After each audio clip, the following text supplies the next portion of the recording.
Hello, મારી ચેનલમાં તમારું સ્વાગત છે। આજે બનાવીશું શિયાળાની સિઝનમાં ખૂબ જ સહેલાઈથી મળી જતા લીલા ચણા અને મગફળીની ચાટની રેસીપી। તો ચલો ફટાફટથી રેસીપી શરૂ કરીએ। રેસીપી પસંદ આવે તો વિડીયોને લાઇક અને ચેનલને સબસ્ક્રાઇબ કરવાનું ના ભૂલતા।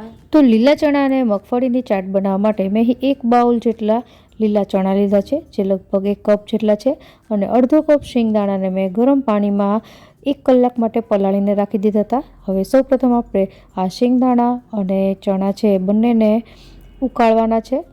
અહીં આપણે ચણા અને શિંગદાણાને પ્રેશર કૂક નથી કરવાના, પણ એક કડાઈમાં પાણી ગરમ કરવા માટે રાખી દઈશું। ત્યારબાદ એમાં 1 ચમચી જેટલું મીઠું અને અડધી ચમચી જેટલી ખાંડ ઉમેરવાની છે। ખાંડ ઉમેરવાથી ચણાનો કલર એકદમ લીલો જ રહેશે।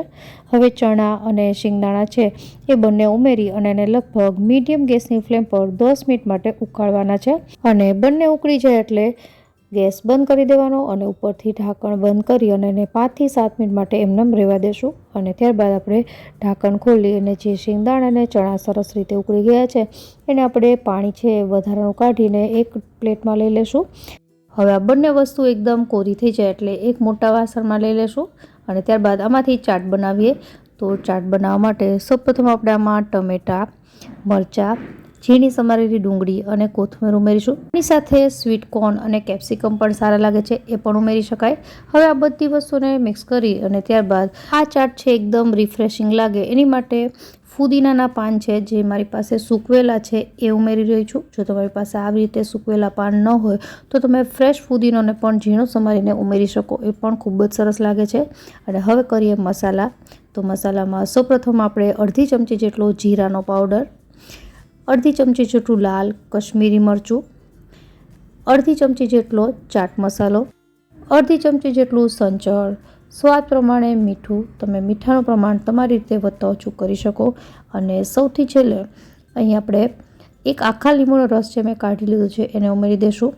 અને આ સલાડ છે એ બાળકો માટે હું બનાવું છું, એટલા માટે અહીં હું તીખી મરચી અથવા તો કાળા મરીનો પાવડર છે બંને ઉમેરી નથી રહી। જો તમારે એ પણ ઉમેરવું હોય તો ખૂબ જ સરસ લાગે, એનો સ્વાદ થોડો તીખો અને ચટપટો આવશે, તો એ અત્યારે મેં સ્કીપ કર્યું છે, તમારે એડ કરવું હોય તો કરી શકો। તો બધી જ વસ્તુ મિક્સ કરી લીધા બાદ આપણી આ લીલા ચણા અને મગફળીની ચાટ તૈયાર છે। જો તમારે આ ચાટમાં ક્રંચ ઉમેરવો હોય તો ઉપરથી ગાર્નિશિંગ કરતી વખતે તમે થોડી ખારી શીંગ ઉમેરી શકો, જે ખૂબ જ સરસ લાગે છે।